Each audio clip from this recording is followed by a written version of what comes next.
Hello, everyone. Welcome to today's chat where we are going to be going over the Michelle Heughins case.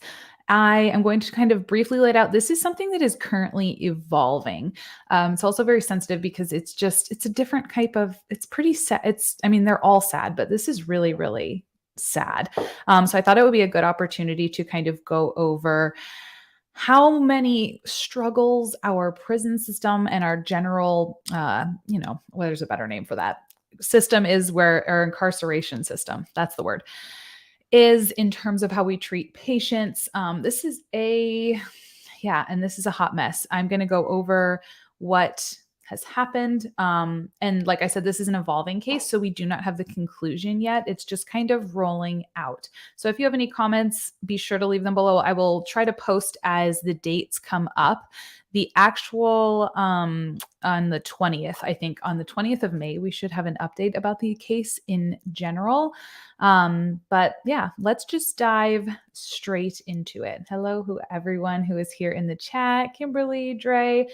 Let me know what you guys think about this in the chat too. This is one that I wasn't planning on covering, honestly. It came up on Instagram. A lot of people asked me to talk about it. And so I am going to, but this whole thing just makes me, we need so much change in how we treat people who are in our jails and our prisons. And like they're kind of just coming after this nurse. So let us hop right into it. Everyone always says I take forever to get into the topic. So we're going to get into the topic. I'm going to give a brief summary and then we'll kind of go case by case and I will give some insights. I have a lot of friends who work in jails and prisons. And so we'll kind of look into that as well as why on earth are we only charging this nurse? Why are we charging the nurse at all when it's so many different people that were involved in it? All righty, let us see if I can. I also don't overly, just while I'm pulling this up, encourage you to look into this case. Like, don't Google the videos. I watched all the videos related to this last night, and it's pretty horrific. So if you just don't want to, I'll kind of give us a rundown. But don't look it up. It's a lot. Okay. So this lawsuit is, let's read the review.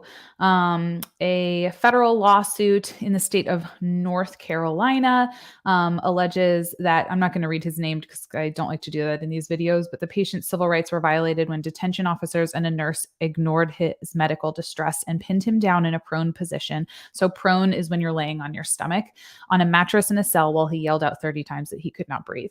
The patient ended up passing away after this event in a hospital a few days later. He got to the hospital after being held down for 12 minutes. They then performed CPR on him, took him to the hospital, and he very shortly after that fell into a coma and suffered a brain injury from a lack of oxygen. So if this is something that you are not at all interested in watching, if hearing about people being horrifically mistreated by our jail prison system, hearing about, I'm sure this had to do with the fact that the man that passed away was Black. Like if you are just not wanting to hear about that, and that's something that is, it's a pretty traumatizing topic. That's why I was originally going to avoid it. But I think it's really important to talk about because this is completely inappropriate how this person was treated.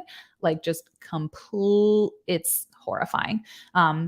We're going to pull it in, obviously, with the nursing aspect because, as I'm hopeful you'll see as we go through this, the nurse really, in my opinion, didn't do anything that was wrong. She might have been able to do things better, but like why she shouldn't be the one to take the brunt of this. And I think in the, current climate of this, we'll talk about that while also really, really highlighting how we horribly mistreat inmates and treat them like they're not human. And they very much are human and deserve to be treated as such. So let's go back. The videos, back up self. The videos of this are online. Like I said, I have watched those. Due to the way that North Carolina works, here, let's actually pull that up. So right now, all that's happened is the nurse has gone in front of basically a grand jury and announced they've charged her. They've said like, hey, we are going to pursue the charges of involuntary manslaughter against you. So in North Carolina, the charges of involuntary manslaughter are, let's see, the main difference, involuntary manslaughter, the killing was caused by reckless or negligent action. So I'm assuming they're going off of the fact that the nurse was negligent.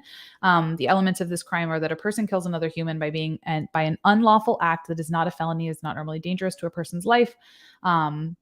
Or by culpably negligent actions or omissions. So by basically not doing something that they should have been doing, this resulted in the loss of a life. Involuntary manslaughter is a class F felony. I learned today through doing some research on my Google law degree that a felony just means, I thought it was different, but apparently a felony just means that you are going to go to jail for more than a year. I thought there was a bigger distinction, but there wasn't. So, what has happened in North Carolina? Let me pull it up. I have learned a lot about the law in the last few days. It's been a wild ride. So, what basically has happened is everyone was charged. The patient's family charged everyone. They said, hey, this was obviously very, very wrong. And they charged the 5 corrections officers that were holding the patient down. They charged the nurse because she was present. They charged the staffing facility that put the nurse in that position, that hired her. And they charged the county for saying, when you go to jail, you shouldn't pass away. That's not something that should be happening. So that is who they brought charges all against. You cannot sue criminally a business. You can't criminally sue a county. So that comes down, those are all going to go to civil court. And right now, what we are looking at are the criminal charges that were placed against the nurse and the 5 jail guards that were the ones actually restraining the patient. On Monday, so April 5th, this went to the North Carolina, they call it like a grand jury, I think, a little grand jury. And basically what that is people vote on it. People from the public, they vote on it. You are not allowed to hear anything about what they're talking about. So it's not like a trial where everyone is out. This is pre-trial. And they decide, like, are there even grounds to stand on for this charge of involuntary manslaughter? And they decided that, yes, the nurse could be charged this way, and they let everyone else go. They said, no, there's not enough grounds to stand on for everyone else. And this is the part that gets really frustrating because the nurse was literally the only person who tried to help. So this is what I was looking at. I thought this was confusing because I didn't even know what the term indictment meant. So this will kind of explain it, because all the papers are going to say, oh, the nurse was indicted. And I was like, I don't know what that means. This is the very, very clear thing that North Carolina sends out to talk about how their courts work. So we kind of came through here. The crime was reported. The arrest warrant went out. She turned herself in. The district court appears. They kind of talk for a little while. And then it goes to this felony grand jury indictment. And this is where we are in the process right now. Since they have said, yes, she has actually done it, she's going to go down here. So she's going to go to a felony arraignment, which the internet tells me they usually skip this part, and it's going to go straight to this, where they're talking about, hey, are you going to take a plea deal? Are you going to go to trial? What are we going to do? The 5 security guards were over here. They went into dismiss or defer. It sounded like they dismissed it. They didn't even just defer and say, let's look at this later. They just let it go. And then we can go down here and talk about, this is a misdemeanor, so this does not apply. What a grand jury indictment is, just because I thought it was interesting, so we can kind of get the whole picture and reemphasize that, like, we don't have a ton of data yet because all we have had is this secret meeting that has come out, and then the defense was also, or they were also allowed to bring forth, I don't know if it was, I think it was the prosecution. The prosecution so that's the family, was allowed to release the videotapes because they were wearing body cameras. So this is a grand jury and indictment in the state of North Carolina, comprises of 18 members. Like regular juries, grand jury members are drawn from a pool of citizens in the county in which the charges were filed. So it's just like regular jury duty, kind of. The district attorney will present the case to the defendant. So the DA presents it. It's not being argued by like the prosecution or anything. to the grand jury in a secret proceeding. So these are never open to the public. The defendant has no right to be present. So the nurses and the nurse and the security guards were not there. They have no right to testify and no right to present witnesses at a grand jury proceeding. The role of the grand jury is to determine whether probable cause existed for the charge. So can they even be blamed for this? At least 12 grand jury members must agree that there is a probable cause in order for the case to move forward to trial. So basically what had happened here was everyone got together and they said, yes, we think that she should be charged, but the security guards should not.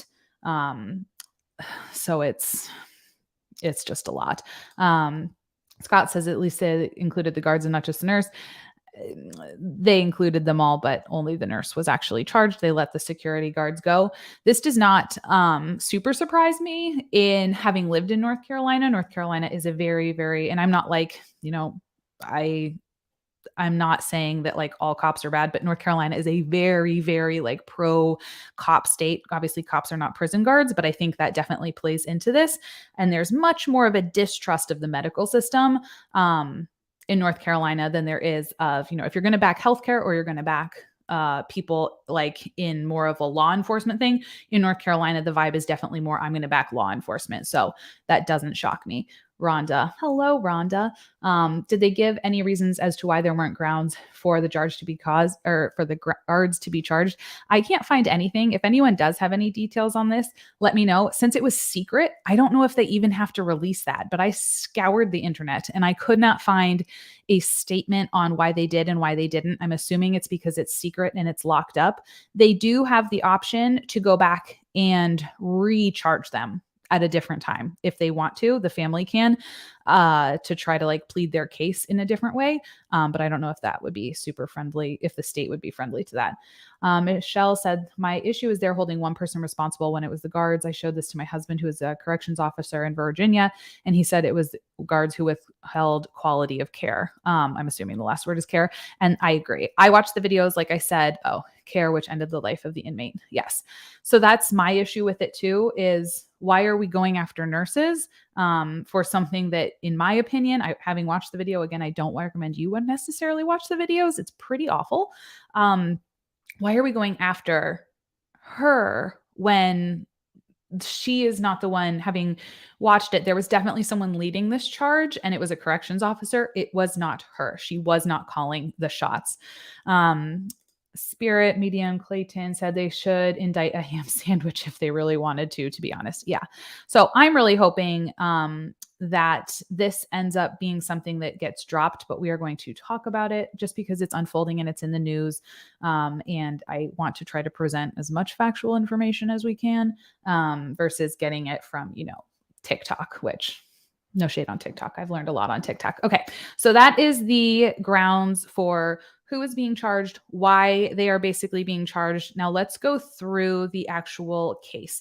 So I am going to go through this based on, we can go through it via a news article. Like I said, I watched it. You can also watch it. I don't recommend that, but it is all publicly available if you wanted to see what kind of went down. I'm going to use this news article because I think they explain it really well. Without, me having to go through all the words, because it's so sad.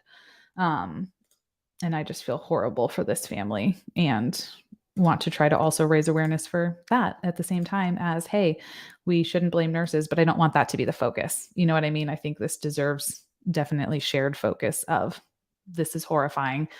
Why is it okay that our systems can treat people like this?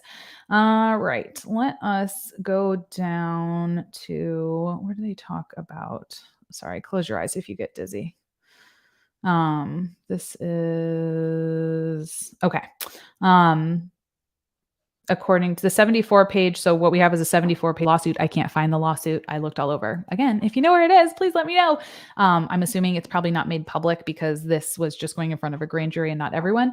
It laid out the most comprehensive accounting of what happened to Neville starting on December 1st when he was arrested and brought to the Forsyth County Jail until he passed away. But now we have the footage. So there was a long fight too over could they release the footage because It's horrifying. And they did. So at 3:25 on December 1st, 2019, the patient, a father of five children who works in construction, was booked into the Forsyth County Jail.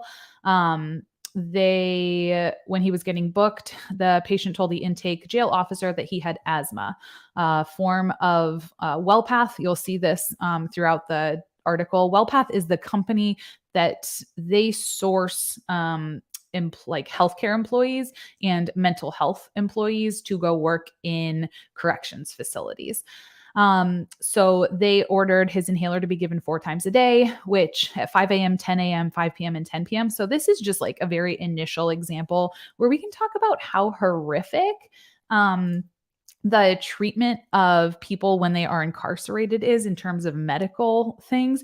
Because first of all, if you have asthma and you're getting treated 4 times a day, like that is never an appropriate treatment method for asthma. Having worked in primary care and prescribed a lot of asthma things, if you need, I'm assuming it's a rescue inhaler, 4 times a day, then that's considered uncontrolled. So someone should be in to see you. So we either should be like sending this person to some other, you need other help if you're having a rescue inhaler 4 times a day, or it's twice a day for like a baseline inhaler. So first of all, why are we immediately messing up someone's medicine that affects their breathing in something that ends up being horrible with their breathing?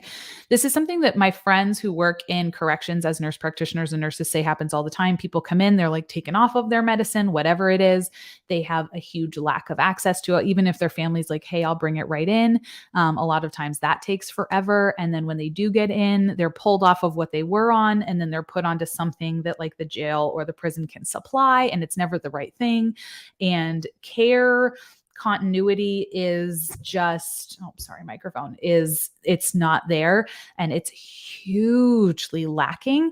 And when you cross that over with the fact that many people, that the US kind of uses the criminal justice system as a way to deal with people who are generally unwell or have mental health concerns, you can see where that gets really problematic. Because if we take people and we put them in jail or prison, and then they have medical issues and mental health concerns that they're probably medicated for, and then we take them off their meds, and then we get mad at them when they misbehave, how does that seem fair? So that's my little, I'm going to go on side tangents in this, just a warning, because I think our prisons and jail system is just disgusting with how we treat people when they enter that system and how we overuse it. But anyway, getting back to his case. So he's not given the right medicine for his asthma, either that or it's horrifically managed. But apparently we don't care about that. They really don't care, because the last time he gets his inhaler is at 10:43 on the day that he is booked. And this event happens on the 4th. So we go many days without an inhaler, which for asthma, not good for situations. Asthma gets worsened by, it can get worsened by if you are feeling overly stressed, which would happen if you were in jail.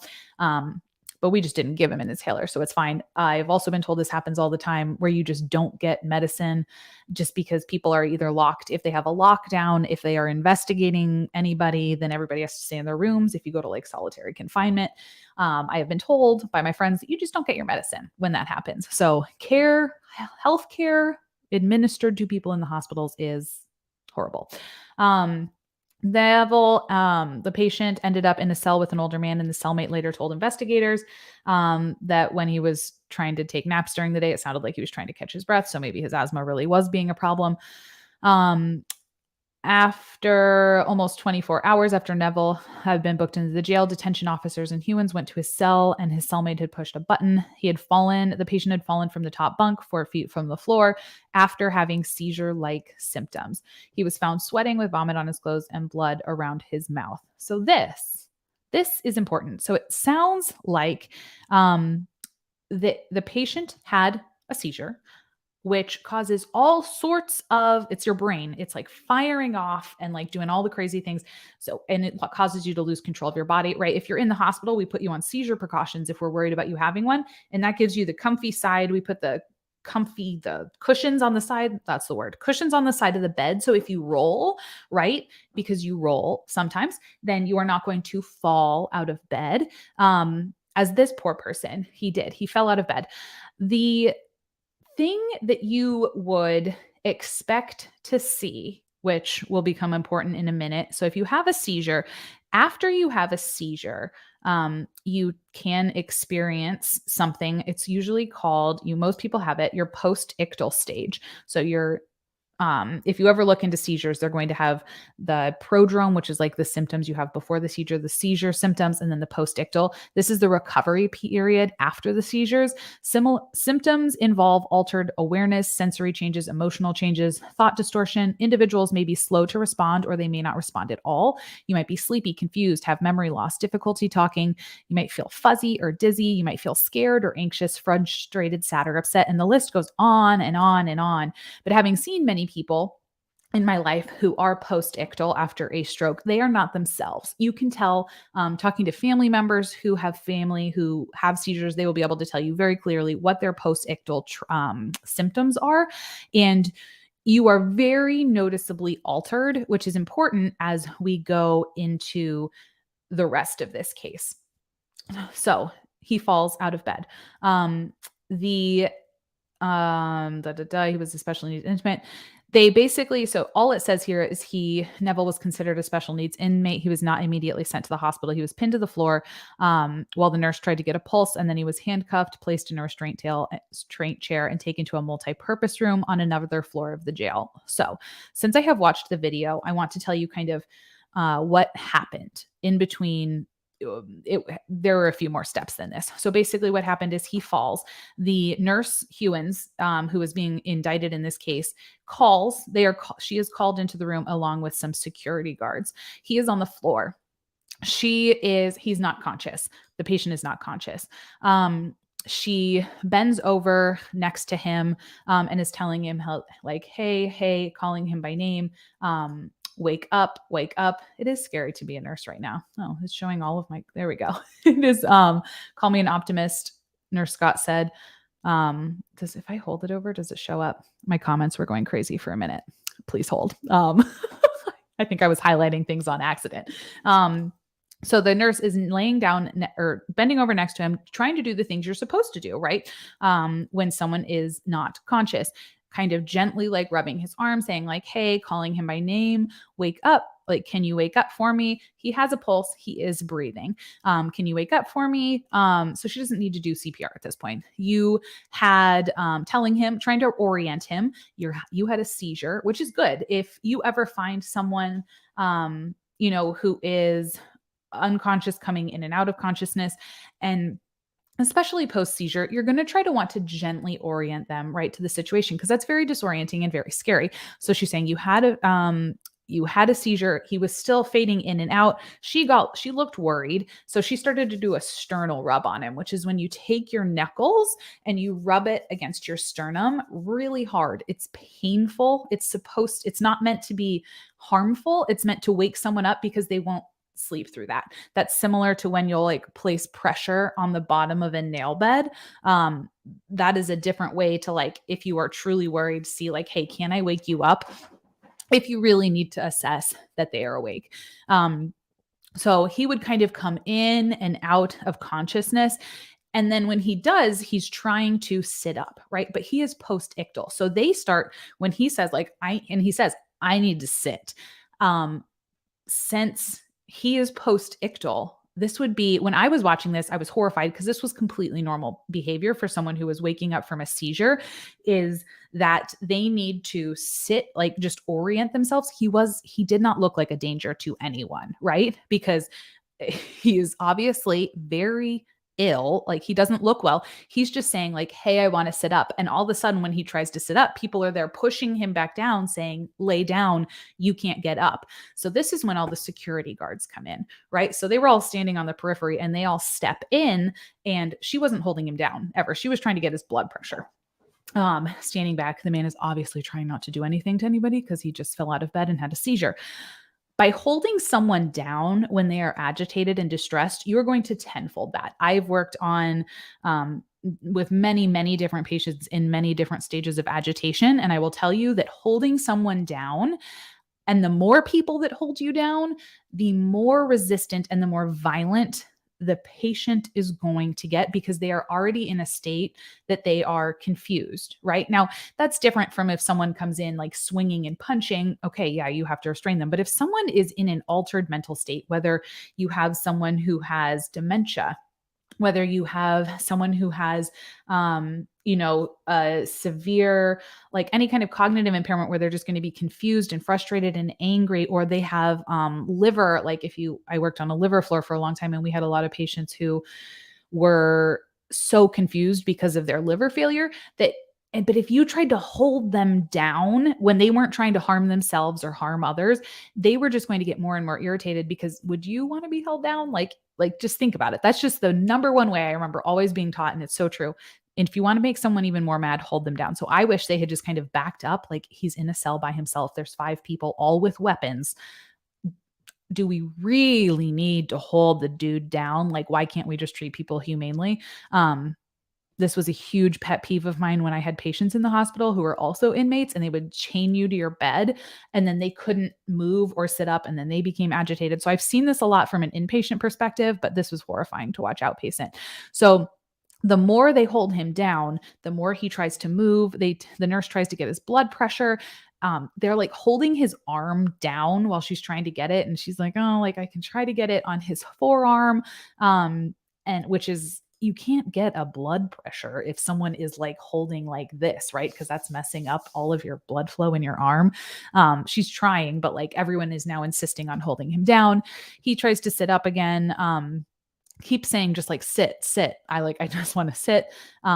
They're telling him like, you aren't in the guard. There's like a head guard, so we'll just call him that.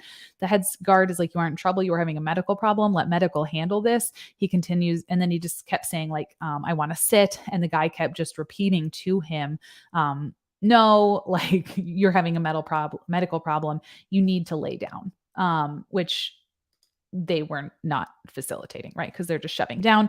This went on for minutes. I mean, it was gross to watch. They keep yelling at him, telling him to just behave, to lay on the ground. He's like, I just want to sit, like obviously disoriented. Like you could tell he's just totally out of it. So that's when then he does one thing where he like tries to bite once, probably because you're holding him down and he's so confused because he is post-ictal from a stroke, or not a stroke, a seizure, right? Because you're confused and you're aggressive when you're post-ictal. So then they put a bag, they call for backup, and they're like, we're going to they put like shackles on him. They put a bag over his head. They called it a bite guard, but it just looked like a bag with like little holes in it that would work over his head. And they asked for a like a chair that they could put him in so that they could go. So imagine this, you're the patient, you just had a stroke, you wake up, you are confused as heck. Then people are like 5 people that you don't know are all pushing down on you while someone else is trying to like be like, hi, like you just had a stroke, you're fine. You want to sit up and just like figure your life out. Then you get strapped down more, a bag put over your head, and you're taken out into a hallway. So that's our situation. It's pretty awful. We'll move on. So he goes, they put him, let's see if this is where the article picks up. So they took him to another cell because they were going to need like more room. This guy obviously has a roommate, so they're going to take him out and further deal with the situation. Took him to another cell. Why haven't we just taken him to like called 911? I don't get it. Like if you have someone who is obviously confused and agitated post-ictal, they've never had a seizure before, so far as you know, because you just think he has asthma. Why wouldn't we be calling 911 and be like, hey, also we fell out of bed and hit our head?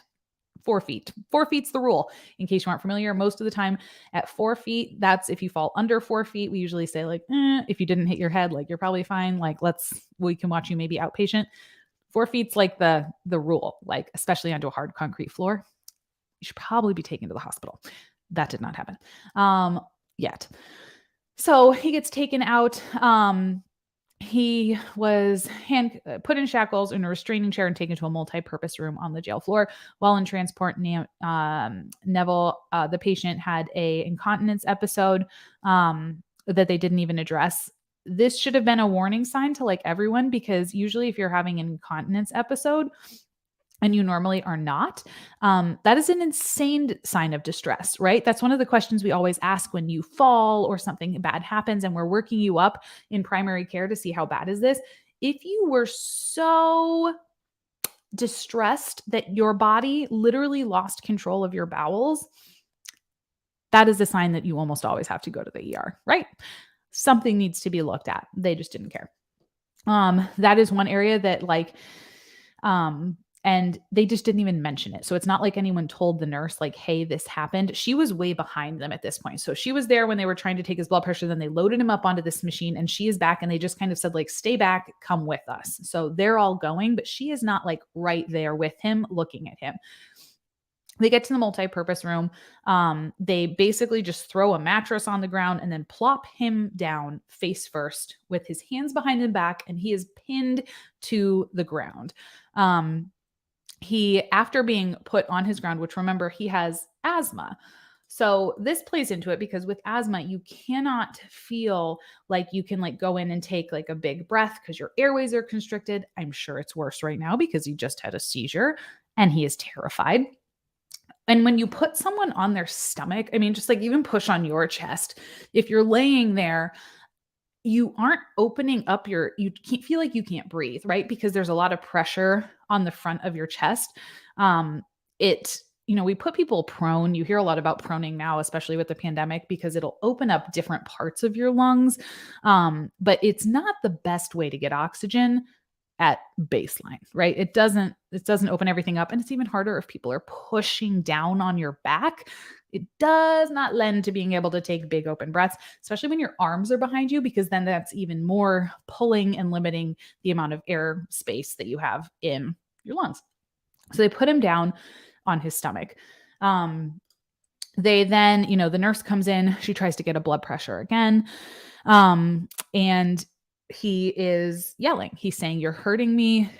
He was yelling that they were trying to, she tries to get the blood pressure. It's not working because he's chained up still. So his hands are behind his back and they're like connected, like his feet are shackled too. And they kind of realize like, oh, he's screaming like, "You're hurting me. You're hurting me." My ankles and my wrists are really like, they're hurting because of the position with him being on the floor. They were not positioned in a way that would be, okay when they're on the floor. They just kept yelling at him that he needed to relax. He kept saying like, "I can't breathe. Please, please, I need help. Like, I can't breathe." And all the in charge guy would say, it was like, "Patient, like by name, I need you to stop so I can get these off," while he was literally screaming like, "Please get these off. I can't breathe." And he sounds panicked at this point. Before he sounded mad. Now he sounds panicked.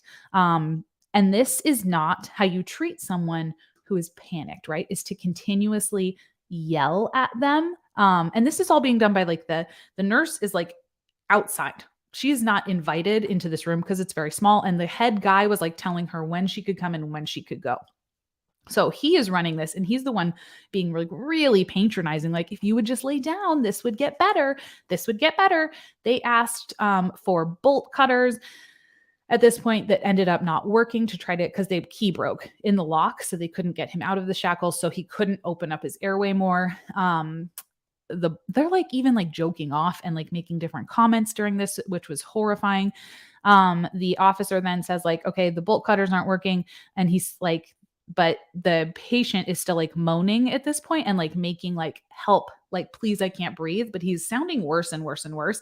And the officer, the head one, says, where did he say? I quoted it because it was just like, oh my gosh, "You're breathing because you're talking, you're yelling and you're moving. You need to stop and relax. Quit resisting us." He is panicked, right?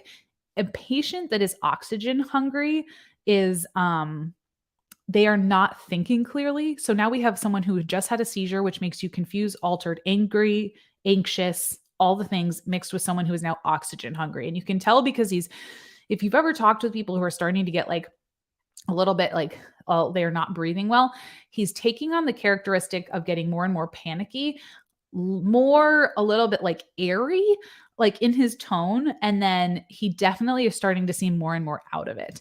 So this is the signs that someone is not doing well. It takes a long time. This keeps like going on and on, and I'll spare you all the details, but basically he, over the next, I think it's 10 minutes. Let me see if this article, 2.5 minutes after being prone, they broke the hand, they broke, like the key broke off. So then they have to go and get bolt cutters from maintenance part. Okay. So he was in the prone position for 12 minutes.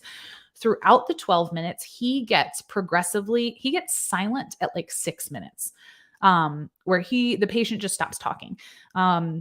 The security guards are talking to themselves. The head security guard is asking all of his people. There's 5 people still pushing down on him as if he is like resisting like no other.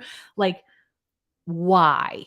That is my why. Are we holding people down when he was not? There was no fighting right now. And if you had like half a brain, you would be able to look at him and be like, I don't think we need to keep pushing down on the person that is saying that they can't breathe. He's obviously not fighting us. Like, this was a ridiculous power move.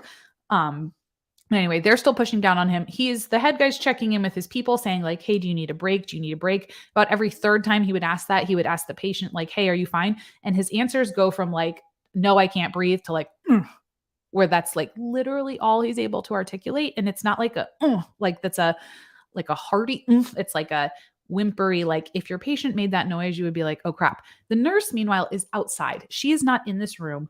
And it's like a brick, like whatever, a concrete cell. So she is not privy to what is going on, because from what it very much seemed like, she was told, you stay out here, because the guy was like telling everyone where to be and what to do. You stay out here, and when I call you, you can come in. So she is not even witnessing this. Okay. She is not invited in this room. It's just the security guards. Eventually, he just gets like totally quiet. The patient, they eventually come in 12 minutes later with the bolt cutters. And that is when they roll. Oh, he has one more where he says, John, our patient, are you all right, buddy? And there's like the most like barely a noise, totally incoherent, does not sound okay. And he's just like, I'm going to take that as a yes. It was just horrifying. So they come in, they're able to cut off they're still holding him down. They cut off the shackles that are holding him. They remove his pants because they were soiled. And they ask if he's all right. And there's no response. So then they roll him over. And then he says, nurse, medical, get in here to make sure that what is going on. And so he is called into the nurse is called into the room. She goes right over, does her thing again, like patient, while she goes down next to him, feeling for a pulse. Wake up for me. And she's able to say that he has a pulse, and his breathing is shallow. At that point, the guy says something to the room. They all leave. The door is closed. I don't know why they leave. Like this, I don't know what he said, like where this went, but they all leave. But the nurse stays at the window looking at him. He is now on his back, left by himself, probably how he should have been, maybe, if you just wanted to observe the dude. Take him to the room, put him on the floor, let him be sitting up by himself and watch from the window. Why didn't we do this 12 minutes ago? Why did we have to hold him down on his stomach? Let's just, ugh. And so after a couple, like probably 30 seconds, it seemed like, she was watching his breathing, and she said, is he breathing? And the guy, the officer, who's not even like close, he's like, I'm not sure. And she says, I don't think he's breathing. And he said, then the head guy's like, then we need to go back in and check. And she said, he had a pulse, but I can't tell if he's breathing now. They all go back in. The officers restrain him again. This is an unconscious person laying on the floor. Okay. Unconscious person laying on the floor, and they go back and they restrain him again. How horrific. Oh, nurse check has, the nurse goes and she checks, and he has a pulse. But she says he's breathing really shallow. He barely moans. And then she listens to his heart with her stethoscope, and she said, I can't hear a heart rate, and asks for an AED, which is a defibrillator. Rolls him over, because they just left him like on his, like, he was not in a good position. So then they roll him over. She checks for a pulse, in his neck. Officer states his breathing and then the officer says his breathing is so faint. And that is when CPR was initiated. The AED is brought in, and that is where the video stopped. He, through different reports, they were able to resuscitate him. It looked like they might have needed to do this several times. He was resuscitated. He was taken to the hospital. I didn't mean to quit that because there's some other horrifying quotes that people made. He's taken to the hospital where, unfortunately, he shortly after getting there fell into a coma and did end up passing away several days later when he was taken to the hospital. Is this where we have the quote from? No, maybe not. Basically what happened was his cause of passing away was brain injury caused by when his heart stopped, when his heart stopped and his brain was deprived of oxygen. Cause was asphyxiation while being restrained with his arms behind his back and his legs folded, a position often returned to as hog's tie. And this is what they indicted the nurse for, even though if you look at the situation, could she have advocated more? Yes, probably. However, watching the situation too, it didn't look like that dude was giving anyone the ability to speak up. In a perfect world, I would love to think that I would be someone who would stand up for that person, but I don't know what her situation in it was. She might have felt unsafe if she stood up. She should have stood up for him, but that's literally one of the only things I can see that she did not do was refuse to leave him, which that's probably not her role. This guy was running this ship, right? If you've ever met those type of people where they are in charge and they want to, they are grasping onto all of that power and they are not letting it go. She was not running it. So and she was not the one making the calls. So why is she the one being penalized? Otherwise she checked, she called it, she said hey, we need to start doing this, got the AED. I don't understand why she is the one being targeted in this and why the 5 were let go. And Rhonda had brought up in the beginning, why? I would love to know why. I would love to know why. It's difficult. Plum's mom said it's difficult to speak up to non-medical law enforcement. It is. It is intimidating. It is intimidating. You know what I mean? Cops scare me and I am I have no reason for the cops to scare me, literally none. And they scare me.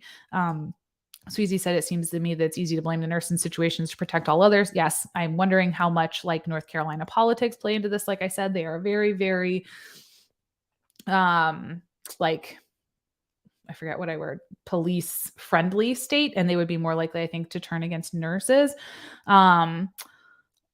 And it's just horrifying. Let me go back. Coffee Lover said, it's so scary to be a nurse right now. I am a nurse practitioner and pushed my limit, seeing more than 40 patients a day. Oh my gosh. And they're so complicated patients and it's not safe. Yeah. And I think this is this on top of everything was why I wanted to talk about it. One, again, and I'm sorry, that's your situation. That just stinks.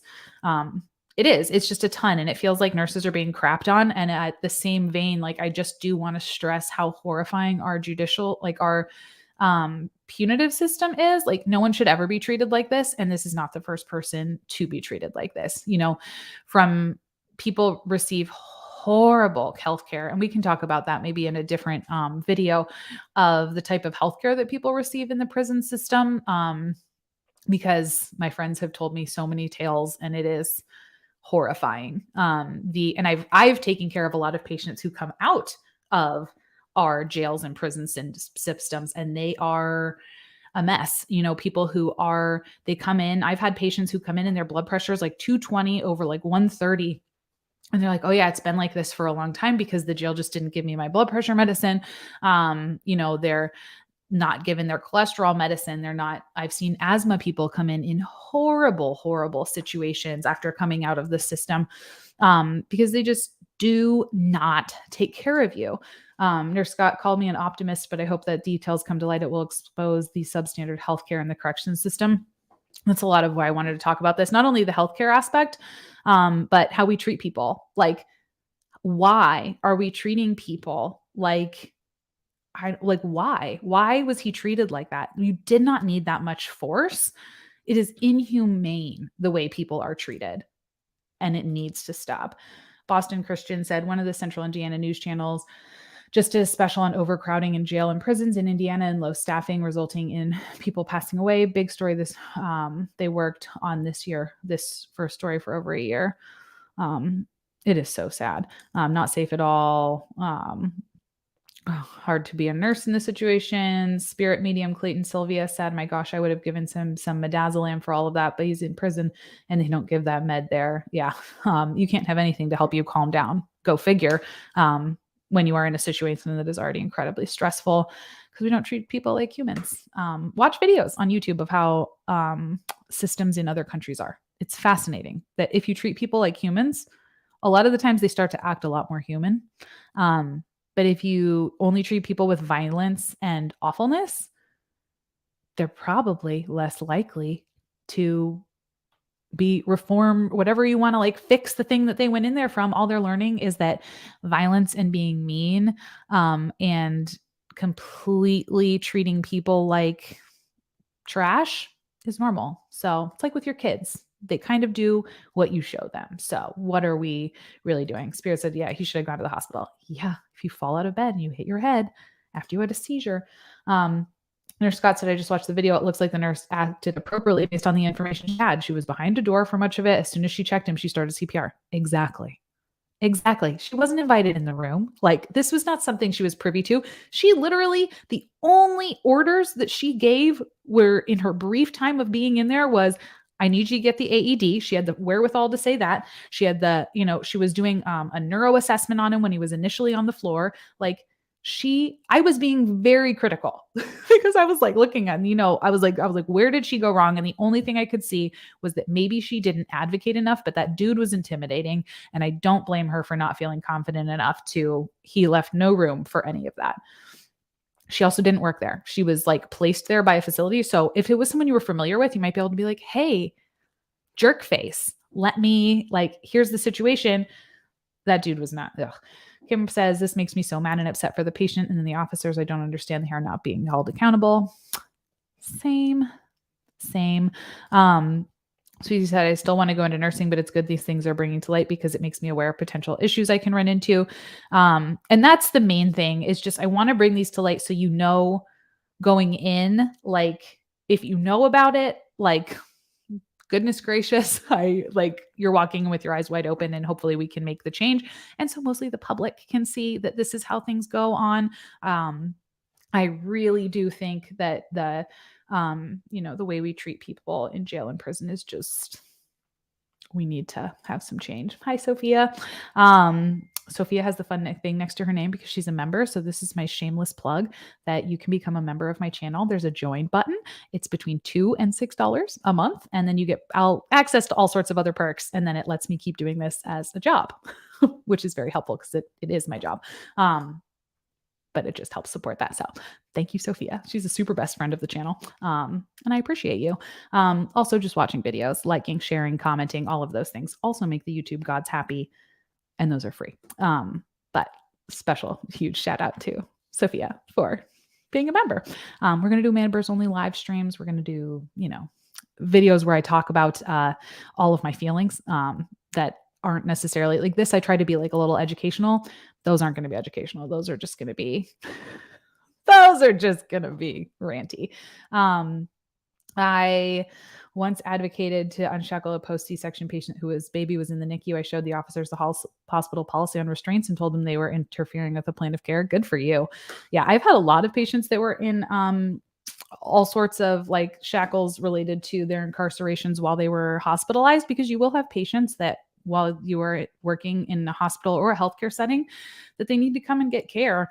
And a lot of those people were just, they did not care. And there were things where you cannot turn someone if they have soiled, like if they've been incontinent, you need to clean them up. If both of their hands are strapped down, you just can't. And the amount of fight back that I got from a lot of the prison and jail guards was insane. I was like, this will like literally rip his shoulder out. So why are we trying to do this right now? Like, I'm not worried that this person that is barely conscious, and who has been nothing but very kind to me, who like is very ill, is going to harm me. But we have a lot of room for improvement. That's why we're talking about it, so we can go out and be the better in the world. A lot better.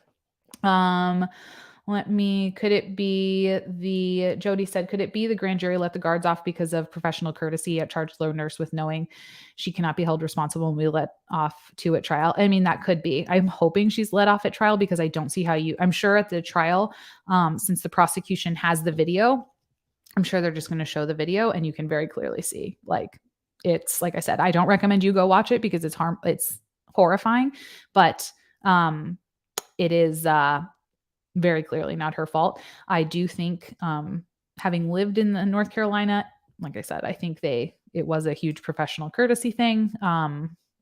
You know, it's all in the law system too. So like, oh, you're charging people that are like also in the criminal like system. So it's just kind of, it all goes together. So those are my thoughts on that. I will keep everybody updated as this unfolds. May 20th. Let me make sure that date is right. Is the day that she is going to go and have her next court date. And it's at that point that I think they talk about like plea deals, and all of that. I'm not totally sure. Like I said, I looked at that map of the judicial system in North Carolina and I was like, this is not clear. But she goes then. I think they'll decide if it's going to go, are they just going to settle? I hope she doesn't. And then, is she going to make a deal? Is it going to go to trial?